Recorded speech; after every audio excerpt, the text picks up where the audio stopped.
इस वक्त की विशेष विश्लेषण कवरेज पर आप सभी का स्वागत है। हम अपने ध्यान हाल ही में पेश किए गए वक्फ संशोधन विधेयक 2025 के खिलाफ भारत में कुछ मुस्लिम संगठनों द्वारा की जा रही विरोध की ओर आकर्षित करते हैं। उनकी चिंताएं क्या है और इस विधेयक ने इतना विरोध क्यों भड़काया है।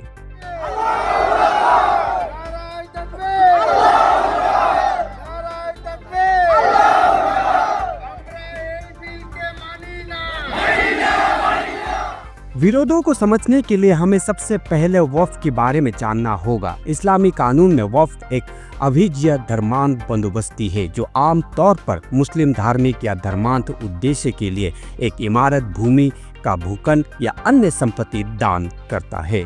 वक्फ अधिनियम इन संपत्तियों की प्रावधान और प्रशासन को नियंत्रित करता है। मौजूदा संशोधन विधेयक इन मौजूदा कानूनों में कुछ बदलाव का प्रस्ताव करता है, जिसके बारे में विरोध करने वाले समूह का मानना है कि इससे वक्फ संपत्तियों की स्वायत्तता और नियंत्रण पर नकारात्मक प्रभाव पड़ेगा।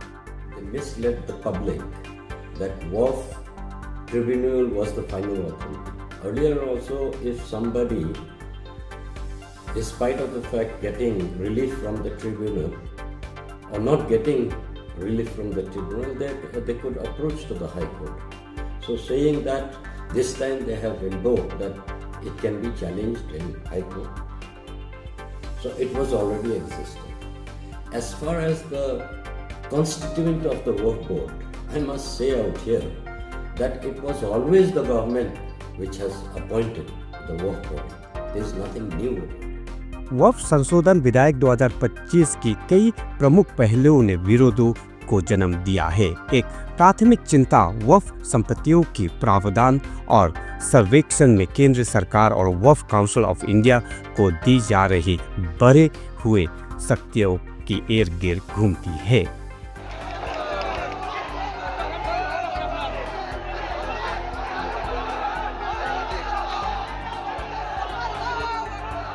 प्रदर्शनकारियों को डर है कि केंद्र की इस बढ़ते हस्तक्षेप से सरकार की नियंत्रण बढ़ेगी और इन बंदोबस्तों की धार्मिक और धर्मांत प्रतिक्रिया पर संभावित अतिक्रमण होगा। ये देखिए, ये मुसलमानों के बरखिलाफ है, क्योंकि मुसलमान ये नहीं चाहते हैं। ये हमारे जो जायदाद है, जो मस्जिद है, मदरसा है, खानका है, ये जो है हमारे पूर्व पुरुष ने ये दिया है, ये अल्लाह के नाम के वास्ते दिया है। लेकिन ये जो सरकार है, ये हमारे मुसलमानों के खिलाफ ये काम कर रहा है कि कुछ दिनों के बाद ये हमसे छीन लिया जाएगा। इसलिए हम ये नहीं चाहते, हम इसको रिजेक्ट करते हैं। हम ये नहीं चाहते हैं कि ये वक्फ बिल जो है, ये जो जायदाद, ये जो ज़मीन है, ये जो वापस लिया जाए। विवाद का एक और महत्वपूर्ण बिंदु वक्फ संपत्तियों के लिए सर्वेक्षण प्रक्रिया को सरल बनाने का प्रस्ताव है, जबकि सरकार का तर्क है कि इससे दक्षता में सुधार होगा और अवैध अतिक्रमण को रोका जा सकेगा। विरोध करने वाले संगठनों को चिंता है कि इसे उचित प्रक्रिया और ऐतिहासिक सत्यापन के बिना संपत्तियों को वक्फ भूमि के रूप में मनमानी ढंग से वर्गीकृत किया जा सकता है।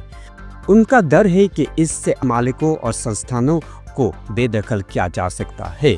इसके अलावा कुछ मुस्लिम निकाय इस बात से आशंकित है कि ये विधेयक स्थानीय वक्फ बोर्डों और देखभाल करने वालों के अपनी मामलों की प्रावधान के अधिकार को खत्म कर सकता है। वे इसे अपनी धार्मिक स्वतंत्रता और अपनी धार्मिक संस्थानों की सुशासन के अधिकार का उल्लंघन मानते हैं।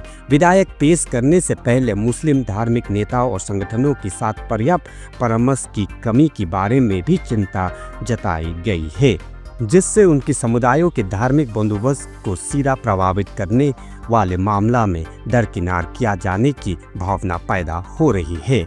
दूसरी ओर सरकार का तर्क है कि वक्फ अधिनियम को आधुनिक बनाने, वक्फ संपत्तियों को बेहतर प्रावधान को सुनिश्चित करने, भ्रष्टाचार और अवैध अतिक्रमण को रोकने और मुस्लिम समुदायों और आम जनता के लाभ के लिए संपत्तियों का अधिक प्रभावी ढंग से उपयोग करने के लिए संशोधन आवश्यक है। सरकार इस बात पर जोर देती है कि विधेयक का मकसद वक्फ की प्रशासन में अधिक पारदर्शिता और जवाबदेही लाना है। वक्फ संशोधन 2025 एक फ्लैश पॉइंट बन गया है, जो मुस्लिम समुदायों के भीतर उनकी धार्मिक बंदोबस्त की प्रावधान और सरकारी हस्तक्षेप की सीमा के बारे में चिंताओं को उजागर करता है। आने वाले दिन और सप्ताह इस कानून के भविष्य और इसकी प्रभाव को निर्धारित करने में महत्वपूर्ण होंगी। मैं मन्ना संगमा आपकी अपनी लठवा न्यूज़ से ऐसी जानकारी के लिए बने रहे हमारे साथ।